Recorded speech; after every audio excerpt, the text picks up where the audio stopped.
Good to see you back for the second part of my conversation with Dr. Axel Müller about generic drugs. He comes and joins us from Intergenerika. But apart from generic drugs and biosimilars, we are also going to touch on the Neanderthal man and why so much of him is still with us.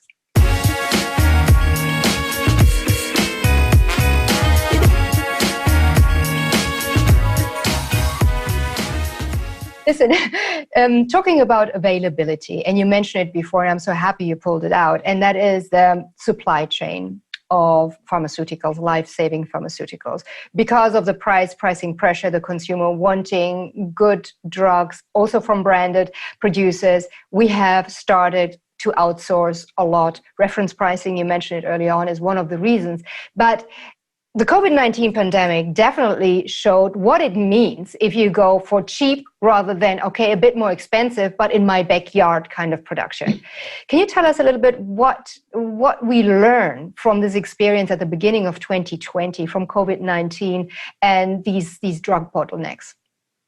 We are speaking now about drug shortages and COVID-19. Look, we had drug shortages before, but COVID-19 highlighted it so brutally that we have all of a sudden no painkillers, right? We have no products we need for intubation on intensive care stations, right? When poor patients have to be ventilated and intubated. And then we realized, gosh, what was wrong? Why don't we, as a rich nation like Switzerland, don't have these products? It's not available. The reason is due to the reference pricing, the tremendous cost pressure. At the end of the day, it was all outsourced into India, into China. And now they have their own population, they have their own shortages, they have their own crisis. And what they did, right, they closed down the borders, right, and said, look, we deal first with our people, and what's left, we then decide whether you can get something. And you know what? We got something because we were on the priority list up, because we have reasonable price in Switzerland. We are not the preferred customer per se, because we are small, we are a little bit complicated, we have a little bit high entry barriers. They don't like it, right? But when it comes to pricing, they say, look, Switzerland, they at least have reasonable prices, they get something. The others with reference pricing and very low prices, they get nothing, right? So this is another argument. But my point is, do we want this dependency for life-saving products for the sake of saving some Swiss francs? I tell you, I'm a strong advocate of repatriation, bring it back, right? And do at least manufacture essential products. I can give you 25 names, right? At least bring these back. If I have a lung infection, I want to have an antibiotic, right? And I do not want... And if you don't get it, you can die, right, from a lung infection, right? And if that product, the antibiotic, cost me 5 francs in the pharmacy, right, I would be happy to pay 10 or 15 or 20 francs if I can treat my lung infection, right? That's the point. We cannot only look at cost and let the manufacturing be done by China and India. Now the point is, can we do it alone? The answer is no way. Don't even try it. We, as a small country, we cannot manufacture 25 products, which are very cheap, only for Switzerland. But we can do it with our European neighbors. I mean, Germany launched a program, an initiative. Mr. Spahn freed up $1 billion, right, just for bringing it back home for essential medicines. Emmanuel Macron in France, he said, we start with paracetamol, do it in France again, right? In Austria, right, the Austrian government, they put money on the table, and Sandoz could keep their antibiotic manufacturing site in Kundl, right? All the right measures. You know what? I'm missing a positive signal from our government. Hey, what are we doing, right? Are we staying away? Wait, we'll get something eventually, or are we sitting as an active partner around the table and say, listen, we can do this and that. We have a contingent we buy from you. We can bring in know-how and also own production capacity. That is, I'm missing a little bit. Yeah, and it's nice to hear. I'm so happy you mentioned actually a real cooperation due to a crisis amongst Europe that has been fighting for so many reasons, not least that, everybody wants to just have their sovereignty really expressed a lot. So at least the COVID-19 pandemic gets some cooperation going in the pharmaceutical industry. But this repatriation process, you as the representative of the generics drugs business here in Switzerland, of course, repatriation, as you were just saying, means higher prices because the production here, because of the costs of labor, are going to be higher because everything is more expensive than potentially in China and in India. So again, that means that the generic drugs themselves, might they also be more expensive en demain once the patents of the big pharmas have run out, or will that be mitigated by that time? No, look, the truth of the matter is, if we manufacture some of the essential APIs, the active pharmaceutical ingredient, back home on Swiss soil or even a European soil, prices will go up, no doubt. The point for me is more, are we willing to pay a higher price as a kind of insurance that in the times of a crisis we have something? Because what is the alternative? If we don't have it, the costs will rise somewhere else in the hospitals, right? If not the generic is available, we have to look for a very expensive, innovative product, which costs thousands of Swiss francs to treat the indication. I can give you some examples, right? If we don't have the generic, what is the doctor doing? He's looking, is there a patented, innovative new product? And he will say, gosh, it cost me thousands Swiss francs, the treatment, because my 50 Swiss francs generic is not available. What is he doing? Of course he is prescribing the expensive. So look, the cost will go marginally up, no doubt. But at the other end, we save costs on the other side. And so far, I think this is kind of mitigation at the end of the day, that we have a solid, robust resilience because we have the product at a reasonable cost. And I think we in Switzerland can afford it, no doubt. Yeah, we should afford it. We should afford it. Exactly. And affordability, but availability is exactly the key point here. Yes, it might be more expensive, but hey, you're going to get your drug. There's not going to be a bottleneck or a shortage simply because, a country closes their borders. Now, what are they called? Biosimilars. That's a new one for me. This is what I love about, Mentoring TV. I learned so many things. Stay curious is my motto. And biosimilars. Now, this is a lot newer than generics. I think the early 80s, that particular segment of pharmaceuticals started. It has a CAGR incredibly high, I think of about 10-11%, driven mainly by oncology. Tell us a little bit about that particular part of the generics drugs business. Yeah. Well, we have to discriminate with what we call small molecules. These are pure chemicals. I use my aspirin example. This is a small molecule. It's chemically synthesized and manufactured. Now, we have, in comparison to the small molecules, we have the large molecules. And these are biological products. These are large molecules. And these are not chemically manufactured. They are manufactured using mammalian cells, using fermentation technology, using bacterial cells. And to give you an example, insulin, you all know insulin, large molecule to treat your blood pressure, right? Your blood sugar. Diabetes. Mm-hmm. Diabetes, of course. This is a biological product, right? And we have, I'm very happy, the innovative industry came up with a lot of biological products, new products, antibodies, to treat oncology issues, cancer, right? We have biological products in the treatment of rheuma diseases. The way of action is so important and new, and it's effective, so we need this kind of product. The downside, of course, is these products are very, very expensive, right? And the key question at the end of the day, who is going to pay for it, right? Can we afford these high-priced products at the end of the day? The answer is no. And also we need here generic biological product. and these so-called generic biological products are these biosimilars. Now, why the word biosimilar? Similar means when you have a chemical product, you can synthesize exactly the same, right? With a biological product, it cannot be exactly the same. There might be little variances, but they are so similar that the clinical effect and the safety is the same. Very important to understand. They are so similar that the clinical effect is the same. And therefore, we have now the biosimilars. And in Switzerland, the biosimilars are 25% cheaper than the original, or even more.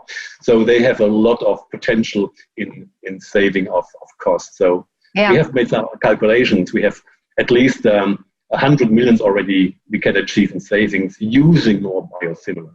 Amazing. I mean, the savings, be it generics or biosimilars, are huge. And you have very interesting studies also on your website at Intergenerika. And I think one important point about biosimilars, because you were just stressing they're similar, they're not identical. This is also why they are not classified as generics. They are biosimilars, full stop. They're similar. You got it. You got it. You got it. Okay, I got it. Oh, I learned something. No, I absolutely love it. Now, just, starting to wrap up our conversation. Looking ahead, Axel, what are the main drivers of your segment of pharmaceuticals, you would say, from a demographic point of view, but also from an innovation point of view, as well as what are the main challenges and obstacles, you would say?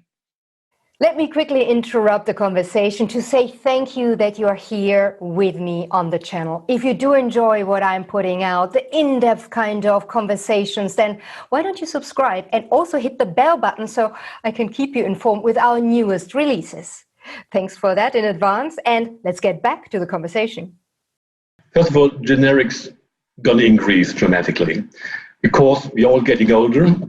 And we have our normal diseases, blood pressure, blood sugar issues, diabetes, high cholesterol level, and we have to treat that. We are getting older and we need more medications. And as we need more medications, we only can afford it if the drug becomes cheaper and we use more generics. So this is a growth pattern. This will continue. On the other hand, there is a rise in this biological therapy now. And I can tell you, we forecasted it in a couple of years, 50% of the total pharmaceutical market is going to derive from biological products. So imagine if we don't do something by using more biosimilars, the cost will explode and we cannot afford it. So it's very important to have more biosimilars. This will go on. And I think also it will go on that we have to come as an industry. We have one total mission, how we can bring medicines to our people, how can we treat diseases, and we have to make it affordable. And that's the entire task of our industry. And therefore, I guess a government has to acknowledge that we are doing a good job. Government has to make sure that we continue, that we avoid drug shortages. And government has to make sure that when a new crisis is coming, and believe me, COVID-19 is not the only one. We have new crises will come up, that we have warehouses will be full of medications and that we have access to supply. This is, for me, so important. And look, we are now looking only at COVID-19. We're only looking at this coronavirus. The other enemy of us are the bacteria. And as we all probably have heard, the pharmaceutical industry is not investing a heck of a lot of money now in research and development of new antibiotics. And I tell you, we are probably 5 years ahead until bacteria are so smart, they will say, look, I become resistant to your drugs. I know my ways to check, stay infective again. And in 5 years, we have a pandemic of bacterial infections. We thought we have already defeated. Yeah, and so we need more research in antibiotics. That's also for me very important when you ask me where are we going, right? Absolutely, Axel. And I'm so happy you bring that out, because it has been an issue for some time. And it's interesting to hear you say, not a lot is being done, because we do see antibiotic resistant bugs, be it in hospitals or public institutions, or if you think also about the pharma industry, the meat industry, the poultry industry, where we are constantly being showered, eating meats with the antibiotics they have been given in their food. So we also don't react to antibiotics anymore. So a new innovative generation needs to be developed. And you're saying that we are lagging. Yeah, and the problem is for the industry now. Look, if you invest millions in the development of a new antibiotic, at the end of the day, it will not be used for good reasons, right? Because we're only using it as a reserve if the others are not working anymore. Now, if it's only be used as a reserve, a pharmaceutical company cannot get a payback for their outlay. So we need governmental funds, right, to say, look, we know the dilemma you are in, but we are financing it. I mean, it's that kind of discussion also in Switzerland. How can we finance the development of new antibiotics that the pharmaceutical industry is willing to do it? Yeah. Wrapping up the conversation, Axel, I could go on for hours. I find it very fascinating. Is if you had to speak to somebody, a potential buyer of generic drugs, what would you say? What is the key message one should pick up on before you go into the pharmacy and pick one up?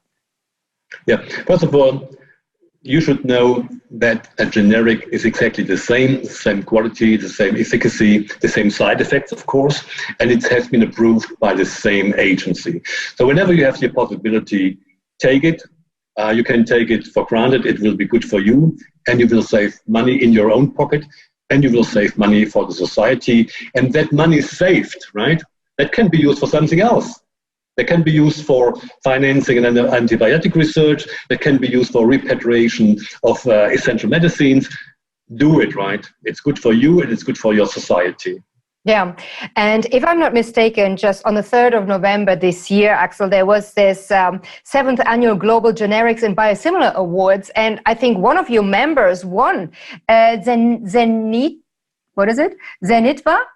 From Switzerland. Zentiva. Yeah, exactly. Yeah. Yes, exactly. And so congratulations to one of your members.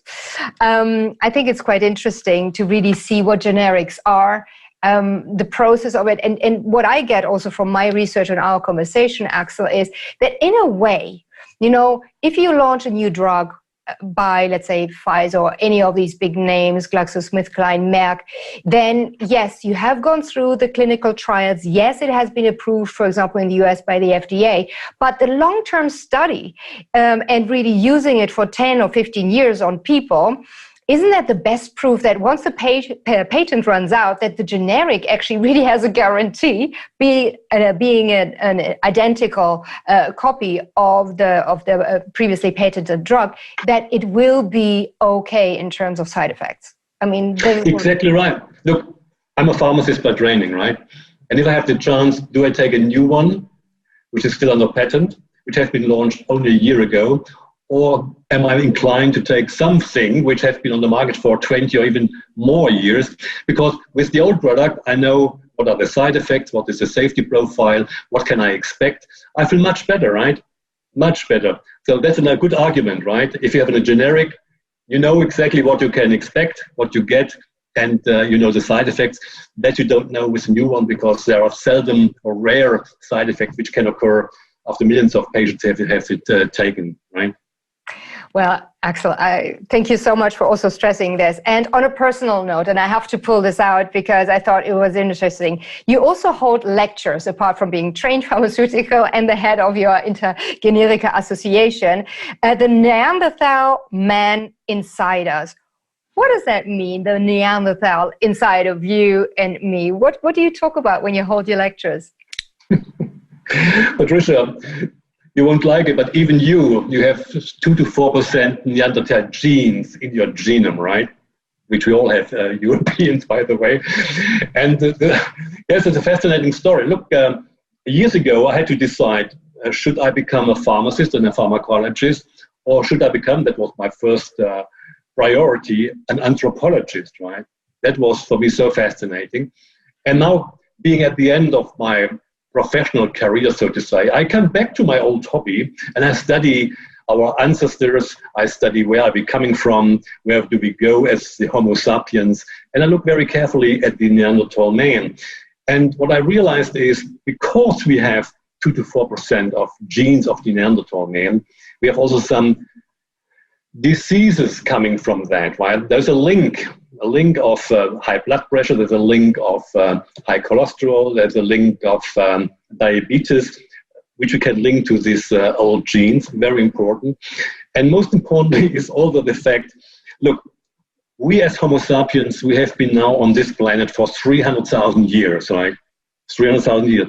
Believe me, in that 300,000 years, our genome didn't change dramatically. It's still the same. That means we live with archaic old genes in the modern world. The Neanderthal man didn't have ice cream, ketchup, pommes frites. He didn't sit in front of an Apple or a PC for hours.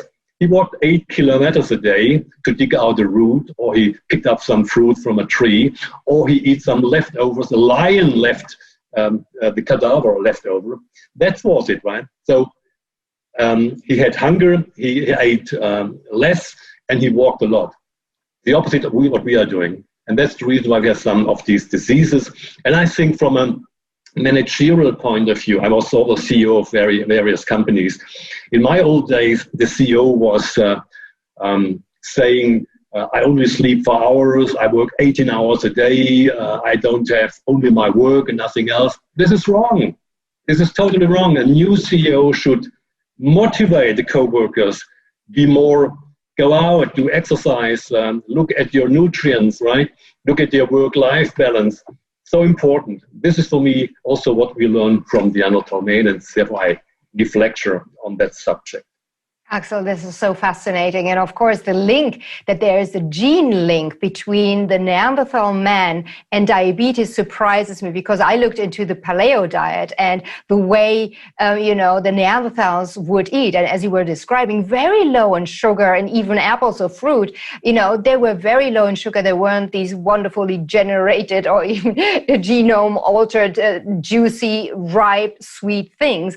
And they ate a lot of fat when they could, when they found it, and they really hunted something down, and a little bit of protein. So the paleo diet really has everything that you would need to cure potentially diabetes or high blood pressure. However, looking at the genome, the story changes.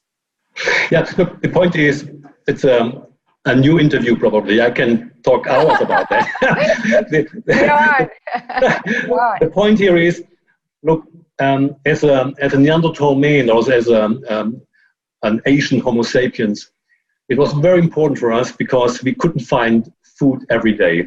So once we have found something to eat, it was very important that we store all the nutrients into fat, right? Because if we had fat, we could survive any pandemic when nothing was found to eat, right? But we had to survive a week without nutrients. So today our body reacts the same way. If we eat something, our body says, oh, hey, I'm a Neanderthal, store everything in fat, I need it.